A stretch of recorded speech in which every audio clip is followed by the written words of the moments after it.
வந்து பார்த்தீங்கன்னா வான் der factor நம்ம என்னன்னு பார்த்தோம். வான் டெர் ஆல்ஃபாக்கும் உள்ள ரிலேஷன்ஷிப் வந்து பார்த்தோம். ஓகேவா? அப்போ வந்து வான் டெர் ஃபேக்டர் வந்து I இருக்குது அப்படின்னா அது சப்போஸ் வந்து டிசோசியேட் ஆச்சுன்னா அது வந்து 1 பிளஸ் ஆல்ஃபாவா வந்து இருக்கும். அது சப்போஸ் வந்து பார்த்தீங்கன்னா நமக்கு என்னது அசோசியேட் ஆகுச்சு அப்படின்னா 1 மைனஸ் ஆல்ஃபா பை 2 வந்து நமக்கு வந்து வரும். ஓகேவா? அப்போ அந்த ஆல்ஃபா வந்து பார்த்தீங்கன்னா KA கூட வந்து நமக்கு வந்து ரிலேஷன்ஷிப் வந்து இருக்குது. அதாவது KA அப்போ KAன்றது நமக்கு என்ன இருக்கு பார்த்தீங்கன்னா C alpha squared divided by வந்து பார்த்தீங்கன்னா 1 மைனஸ் ஆல்ஃபா வந்து நமக்கு வந்து வரும். 1 மைனஸ் ஆல்ஃபா வந்து நமக்கு வந்து வரும். ஓகேவா? இப்போ இது எப்படி வந்ததுன்னு பார்த்தீங்கன்னா இப்போ நம்ம ஒரு அசிட்டிக் ஆசிட் வந்து நம்ம எடுத்துப்போம். அப்போ அசிட்டிக் ஆசிட் என்ன இருக்குது COOH வந்து இருக்கு இல்லையா? இது நமக்கு வந்து எப்படி டிசோசியேட் ஆகும்? CH3 COO மைனஸ் பிளஸ் நமக்கு என்ன ஃபார்ம் ஆகும் பார்த்தீங்கன்னா H பிளஸ் வந்து நமக்கு வந்து ஃபார்ம் ஆகும். அப்போ இனிஷியலாக நம்ம என்ன பண்ணுறோம்னு பார்த்தீங்கன்னா இது வந்து நமக்கு வந்து C இருக்குன்னு வச்சுப்போம். ஓகேவா?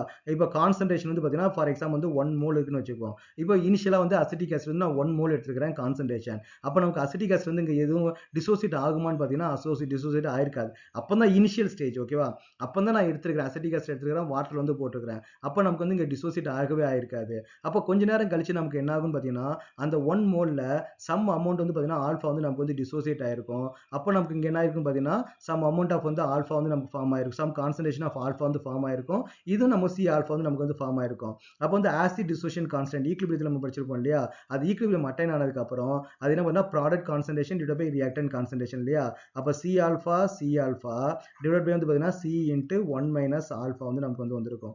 1 மைனஸ் ஆல்ஃபா வந்து வரும். ஓகேவா?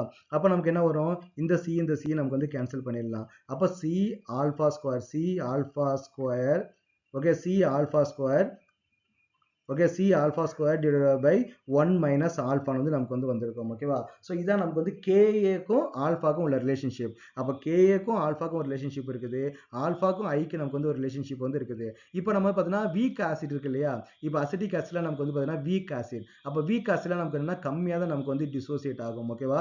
அப்போ கம்மியாக தான் நமக்கு டிசோசியேட் ஆகும்னா அப்போ 1 கம்பேர் பண்ணும்போது ஆல்ஃபாவோட வேல்யூ வந்து ரொம்ப ரொம்ப நெக்லிஜிபிள் அமௌண்ட் தான் இருக்கும். அப்போ நம்ம என்ன பண்ணிக்கலாம்னு பார்த்தீங்கன்னா இந்த 1 மைனஸ் ஆல்ஃபா நீங்கள் கேன்சல் பண்ணிட்டீங்கன்னா அப்போ நமக்கு என்ன C ஆல்ஃபா ஸ்கொயர் வந்து நமக்கு வந்து வரும். அப்போ KAக்கும் ஆல்ஃபாக்கும் உள்ள ரிலேஷன்ஷிப் வந்து நமக்கு வந்து இதுதான். இது வந்து only for the weak acid. Weak ஆசிட்க்கு மட்டும் தான் நம்ம வந்து 1 மைனஸ் ஆல்ஃபா வந்து நம்ம வந்து செப்பரேட் பண்ண முடியும்.